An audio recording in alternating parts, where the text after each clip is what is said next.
Nashik TCS धर्मांतरण मामले में बड़ा एक्शन लिया गया है।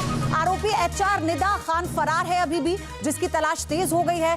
निदा खान के पति को हिरासत में ले लिया गया है। मामले में अब तक 8 लोगों पर 9 एफआईआर दर्ज हैं, 7 गिरफ्तार हैं। कंपनी में 9 हिंदुओं के धर्म परिवर्तन का ये आरोप है।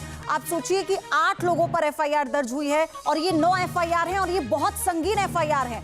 इसमें आपत्तिजनक शब्द, धर्म पर टिप्पणी, धर्मांतरण के लिए, धर्म परिवर्तन के लिए दबाव डालने जैसा, ऑफिस में छेड़खानी करना, इन सारी धाराओं में ये एफआईआर दर्ज की गई है। निदा जो अभी तक फरार है, उसे लेकर ये जानकारी मिली थी कि निदा के पास कई बार जब ये महिलाएं गई थी अपने साथ हो रहे अत्याचार के बारे में, यौन उत्पीड़न के बारे में जानकारी देने के लिए, तो उस तरह से उसने एक्शन नहीं लिया। और दूसरी बात ये कि जो भी कंपनी की इंटरनल कमेटी है जो इस पूरे मामले की जांच उस वक्त कर रही थी, वहां पर भी बहुत डिले किया गया। इसलिए एचआर के भी कई ऐसे लोग हैं जिन पर इस पूरे मामले को लेकर कई संगीन सवाल खड़े होते हैं। तो क्या नासिक के टीसीएस ऑफिस में चल रहा था कोई बड़ा नेटवर्क? क्या निदा खान ही थी इस पूरे खेल की मास्टरमाइंड? कौन थे निशाने पर और आखिर कहां फरार है निदा खान? एक तरफ यौन उत्पीड़न, दूसरी तरफ धर्म परिवर्तन के आरोप, और अब सामने आ रहे हैं चौंकाने वाले कनेक्शन। यह सिर्फ एक कंपनी का मामला नहीं है, बल्कि एक बड़े नेटवर्क की आशंका भी इसमें जताई गई। आप हमारी एक्सक्लूसिव रिपोर्ट देखिए।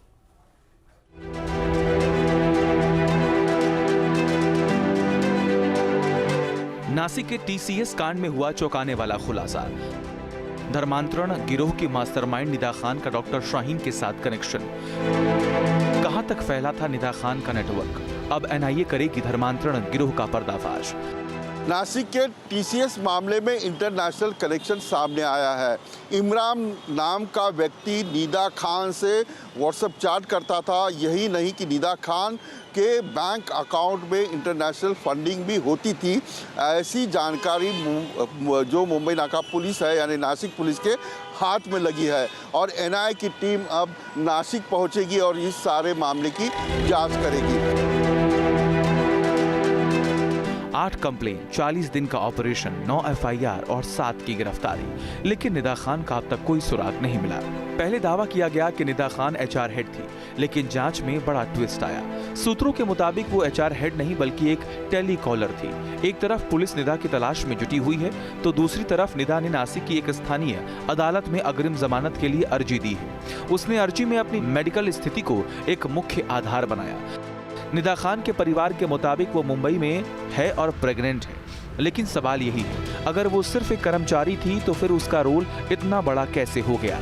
पुलिस जांच में सामने आया कि वो एक ग्रुप का हिस्सा थी जो कर्मचारियों को टारगेट करता था। व्हाट्सएप ग्रुप में प्लानिंग होती थी और तय किया जाता था कि किसे और कैसे टारगेट करना है।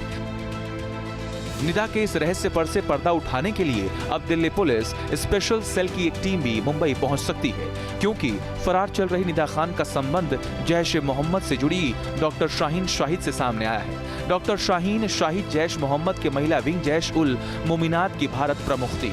दिल्ली के लाल किले ब्लास्ट में डॉक्टर शाहीन को गिरफ्तार किया गया था। जांच एजेंसियां इसे व्हाइट कॉलर या हाइब्रिड आतंकी साजिश मान रही हैं, जहां कॉर्पोरेट ऑफिस का इस्तेमाल कट्टरपंथ फैलाने और भर्ती के लिए किया गया। इस पूरे मामले का खुलासा भी किसी फिल्मी कहानी से कम नहीं है। पुलिस ने अंडरकवर ऑपरेशन चलाया, महिला कांस्टेबल को कर्मचारी बनाकर ऑफिस में भेजा गया। करीब 40 दिनों तक अंदर से सबूत जुटाए गए और फिर सामने आई पूरी साजिश।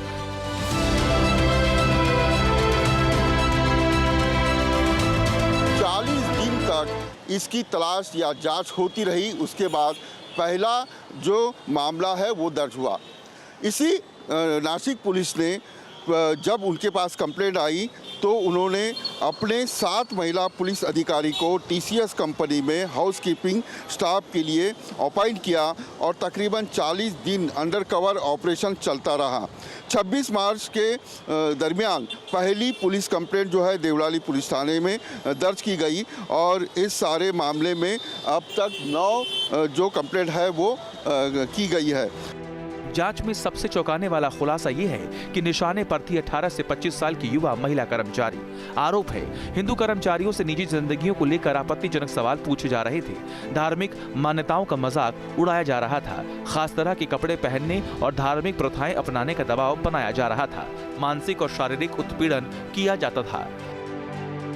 टोटल 9 केसेस है, 9 आरोपी है इसमें 2 महिला आरोपी है, 7 पुरुष आरोपी इसमें है। लेकिन ये जो 7 मेल एक्यूज्ड है या पुरुष आरोपी है, ये सारे केसेस में एक दूसरे के सह आरोपी है और इन्होंने एक ऑर्गेनाइज्ड वे में एक ग्रुप बना के ये गुनाह किया है।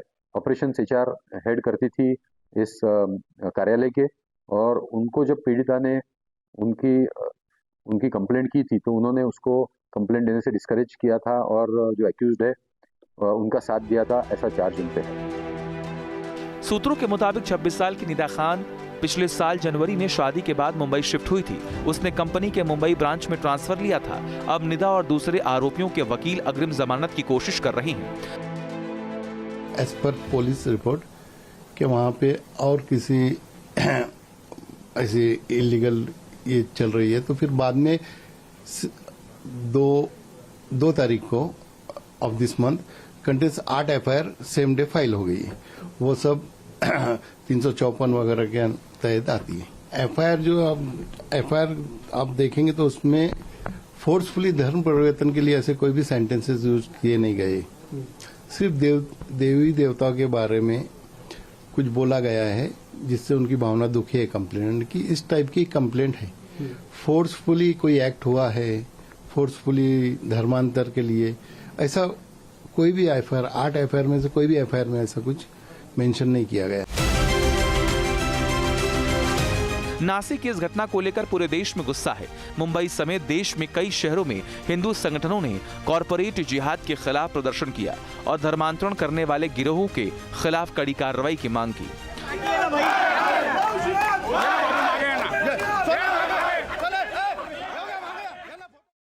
पंकज मिश्रा के साथ विलास Athavale, T news nation, Mumbai.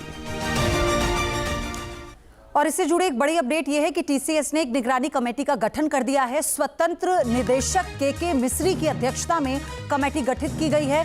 यौन उत्पीड़न, धार्मिक दबाव के आरोपों की जांच करेगी ये कमेटी।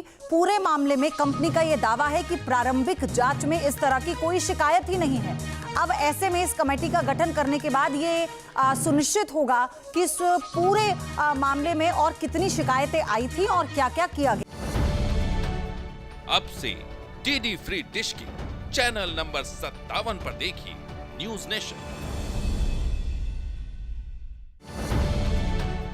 अब से डीडी फ्री डिश की चैनल नंबर 57 पर देखिए न्यूज नेशन। अब से डीडी फ्री डिश की चैनल नंबर 57 पर देखिए न्यूज नेशन।